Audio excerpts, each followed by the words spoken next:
BSc part third के सभी विद्यार्थियों का आज के इस वीडियो लेक्चर में स्वागत है।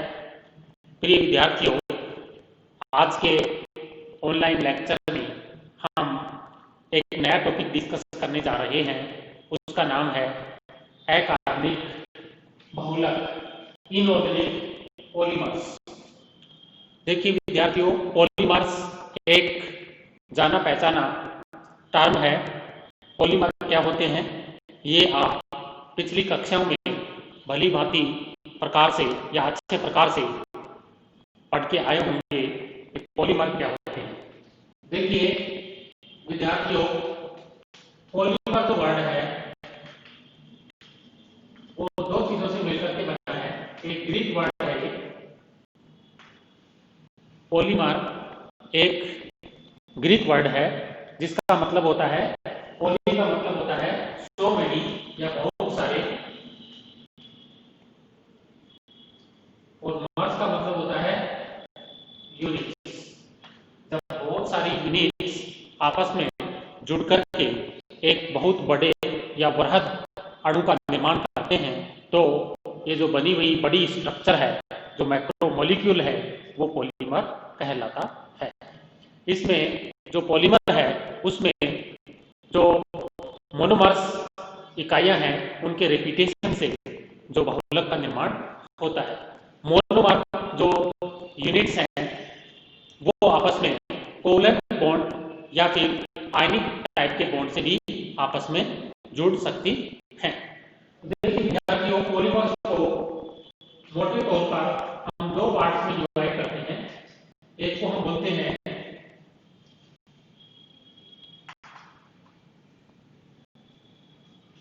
ऑर्गेनिक पॉलीमर और दूसरे को हम बोलते हैं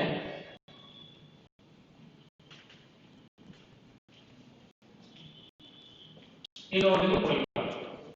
ऑर्गेनिक पॉलीमर और इनऑर्गेनिक पॉलीमर में बेसिक अंतर यह है कि ऑर्गेनिक पॉलीमर्स का जो मूल ढांचा है वो कार्बन का बना हुआ होता है, यानी जो बैकबोन है वो कार्बन से बनी हुई होती है, जबकि जो इनऑर्गेनिक पॉलीमर्स हैं उसमें जो मेन ढांचा है वो कार्बन के अलावा जैसे नाइट्रोजन है, फास्फोरस है, ऑक्सीजन है, सिलिकॉन है, इस प्रकार के जो तत्व हैं उनसे मिलकर के बना हुआ होता है। अब इसमें देखिए, जो ऑर्गेनिक पॉलीमर्स हैं और जो इनऑर्गेनिक पॉलीमर्स हैं वो काफी महत्वपूर्ण हैं हमारे जो दैनिक जीवन में। इन दोनों ही प्रकार के पॉलीमर्स का अहम रोल है। हम जो है हमारा जो डेली लाइफ में आने वाले जो विभिन्न प्रकार के जो आर्टिकल्स हैं वो सभी पॉलीमर से बने हुए होते हैं। देखिए विद्यार्थियों, ये जो पॉलीमर है, पॉलीमर ने मानव जीवन को काफी हद तक सुगम बना दिया है, क्योंकि बहुत सारी चीजें जो कि अगर हम धातु से बनाएं तो वो कॉस्टली, और जो कॉस्टली के साथ में जो भारी भी होती हैं, लेकिन अगर वही चीजें हम पॉलीमर की सहायता से बनाएं तो वो इकोनॉमिकल होती हैं और लाइट वेट में होती हैं। अगर हम एक बाल्टी की बात करें तो एक धातु से बनी हुई बाल्टी एक हैवी होती है और जो पॉलीमर से बनी हुई बाल्टी होती है वो लाइट वेट में होती है। और जो धातु से बनी हुई बाल्टी है उसके लिए हमें बहुत ज़्यादा कीमत चुकानी पड़ेगी उसको खरीदने के लिए। पॉलीमर से बनी हुई बाल्टी हमें सस्ते में और सहजता से उपलब्ध हो सकती है। तो इसमें कोई दो राय नहीं है कि पॉलीमर ने मानव जीवन को बहुत ही सुगम बनाया है। मानव जीवन के लिए जो है जो फैसिलिटेट किया है, लेकिन इसके बावजूद भी ये जो पॉलीमर्स हैं ये हमारे लिए एक समस्या भी पैदा कर रही है। जब हम पॉलीमर्स का इस्तेमाल बहुत अधिक मात्रा में और इनडिस्क्रिमिनेट रूप से या जो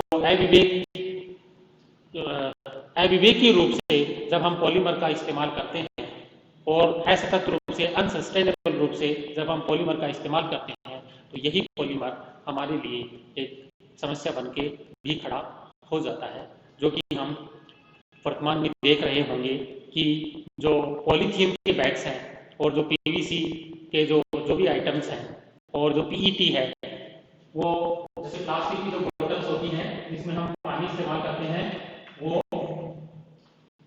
पीईटी होता है। ओके, पॉलीहाइड्रोजन टरफेलेट। ओके, और एक होता है पॉलीथीन।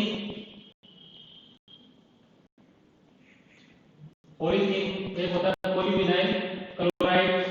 तो ये सारे जो प्लास्टिक हैं वो उनका हम बहुत अंधाधुंध तरीके से इस्तेमाल कर रहे हैं और ये हमारे जो पर्यावरण और जो मानव जीवन है उसके लिए एक गंभीर समस्या उत्पन्न हो गई है।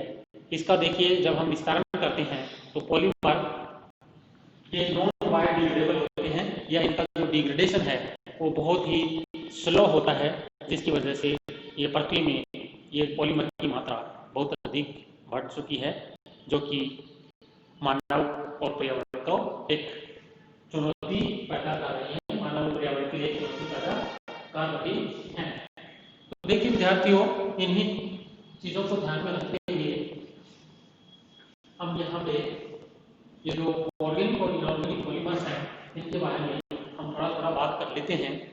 तो देखिए, ये जो ऑर्गेनिक पॉलीमर है और इनऑर्गेनिक पॉलीमर है, इनके मध्य जो बेसिक अंतर है वो क्या क्या है। तो देखिए, इसमें नंबर 1 कार्बन से बना हुआ होगा इसका स्ट्रक्चर। इसमें कार्बन की आवश्यकता है, ये जो नाइट्रोजन होगा, फॉस्फोरस होगा, सिलिकॉन होगा, ऑक्सीजन होगा। ओके, हाइड्रोजन इस तरीके से हुई। इस तरीके के एलिमेंट्स इनऑर्गेनिक पॉलीमर्स का निर्माण करेंगे। ओके, यानी बैकबोन। ऑर्गेनिक पॉलीमर्स का जो बैकबोन है मुख्यतः कार्बन से बना हुआ होगा, लेकिन इनऑर्गेनिक पॉलीमर्स का जो बैकबोन है वो इस प्रकार के जो डिफरेंट हेटेरोएटम्स हैं उनसे बना हुआ होगा। दूसरा देखिए, जो ऑर्गेनिक पॉलीमर्स हैं वो इनफ्लेमेबल होते हैं। अगर हम इनको आंच के संपर्क में लेकर के जाएं तो ये आंच पकड़ते हैं और जलने लगते हैं। लेकिन जो इनऑर्गेनिक जो पॉलीमर है वो नॉन इनफ्लेमेबल होते हैं, नॉन इनफ्लेमेबल होते हैं और ये इनफ्लेमेबल होते हैं।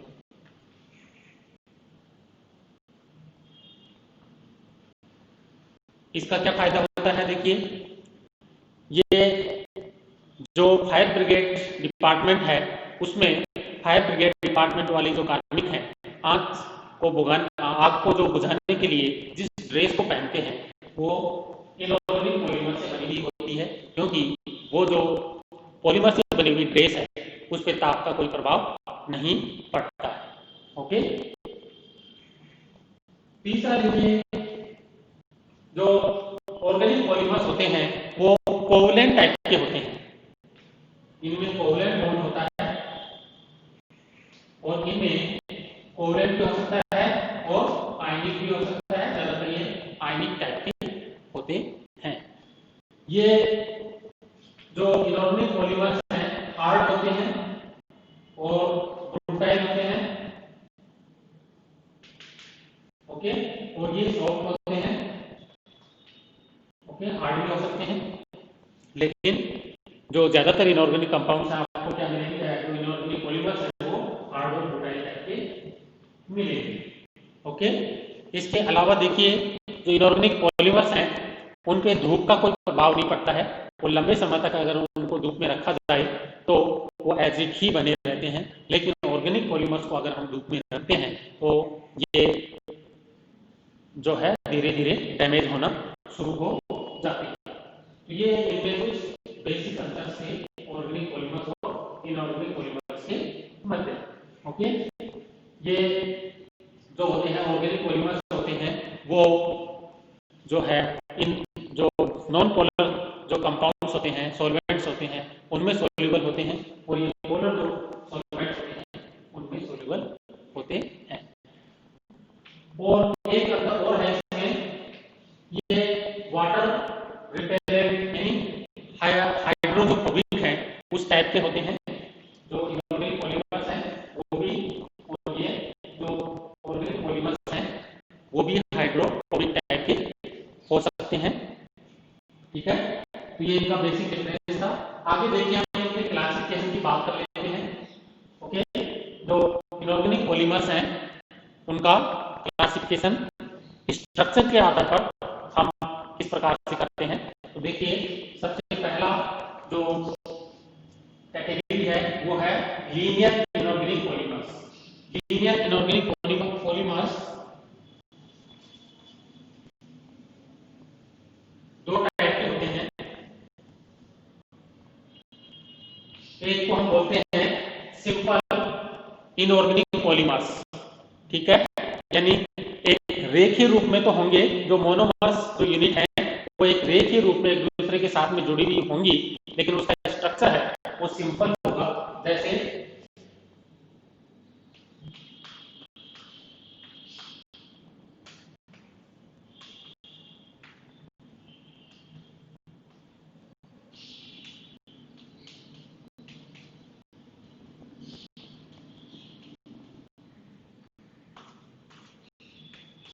देखिए यह है फॉस्फोनाइट्राइल क्लोराइड।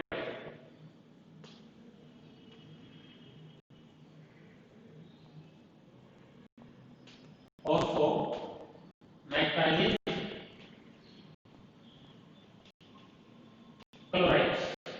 ओके, ये इसमें हम देख रहे हैं कि ये जो मोनोमर्स जो यूनिट है वो एक चैन के अंदर होती हुई चली जा रही है, इसलिए ये जो है सिंपल लीनियर इनऑर्गेनिक पॉलीमर कहलाता है। दूसरा देखिए जिगजैग इनऑर्गेनिक जो पॉलीमर है वो किस टाइप से होगा। जिगजैग इस टाइप से होता है।